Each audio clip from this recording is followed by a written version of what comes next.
What's up, kakabsat nga nakaurat? Alright, what's up mga ka-angler, mga ka-fishing, mga idol, mga master. So, muling pagbabalik loob na mag-jigging ang Rage Fishing TV. Ayan, kasama natin si Nimrod. Ayan, yung bago natin ka-fishing buddy. So, first time niya mag-jigging ngayon, kaya excited ako kung ano yung mahuhuli niya. So, syempre, tutorialin natin siya. So, abangan nyo na lang guys yung mahuhuli niyang mamaw. So, ayun, habang nagsiset up si Nimrod, ako nagdadrop na kasi sayang yung spot. So, gamit ko yung 300 grams na jig.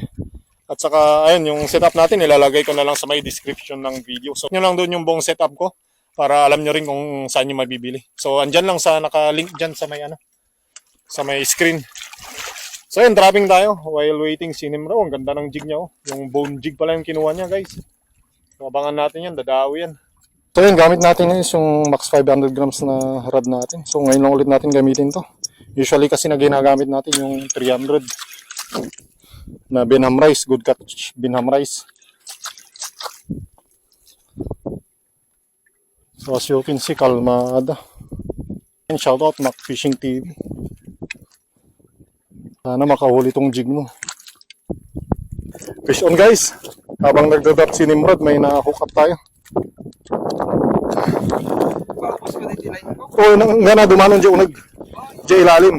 Kasi dyan sumardang mo't lang dito at sumardang mo't lang dito ka.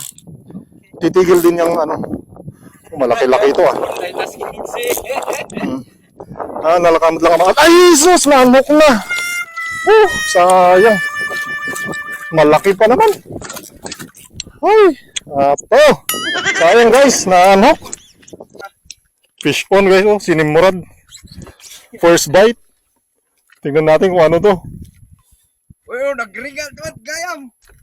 Pagbaba ng niya, pag-drop. Sige, daanan lang basta ikam ng titensyon na ditarad mo, ingatong basit. Kasta lang. Ano kaya yan? Tingnan natin, abangan natin guys yung huli niya. Sige, tagancho yung tanong. Sige, basta pasilid ko na. Dahil ni, kung samat hamong ay hukuksitan. Kuha, scabbard. Sige, pasaril mo. Ayan guys, may scabbard. Ay, aswang. Sige, aswang mo lang. Aswang.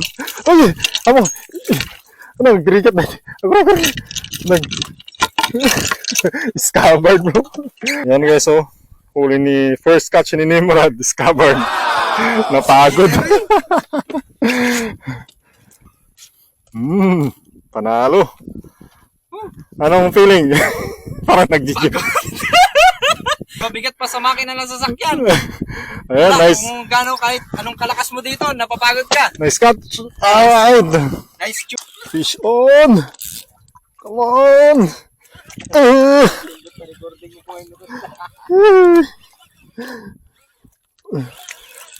Job fish na ito.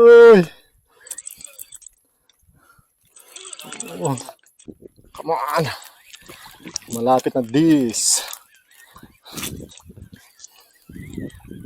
Mga na lang to guys, 60 meters. Whoop, sumisipa. Dugun. Yan na guys. Yan na. Ayun ang job fish. Sabi ko na nga ba. Job fish na guys. Ayan o. Medyo kung makatiliw Alright. Balik pero na siya, hindi na kailangan ng help. Hindi na. Kakastiti job fish na malati. Dapat dadalakal. Yun, parang around ko yan.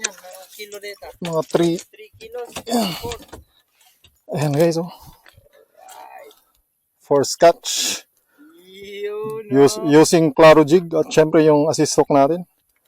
Ayan. Sa gustong mag-order ng assist hook, message na ako sa Rage Fishing TV. Alright. So ito yung gamit natin guys, Claro 270 grams. Tapos yung assist hook natin. Ayan, dito siya kumagat sa may assist hook na mayroong skirt na manipis. So yun, i-drop ko na kasi baka may kasama ulit to. Ayun, naka-hook up si Nimrod guys. Baka job fish to. Second fish niya. Mukhang malaki daw. Abangan natin. I-ready ko na yung gancho. Alalayan muna natin siya para mailan niya. Para naman makatikim ng job fish. O din Ngayon Jobfish nga. Ay, hindi! Tiki!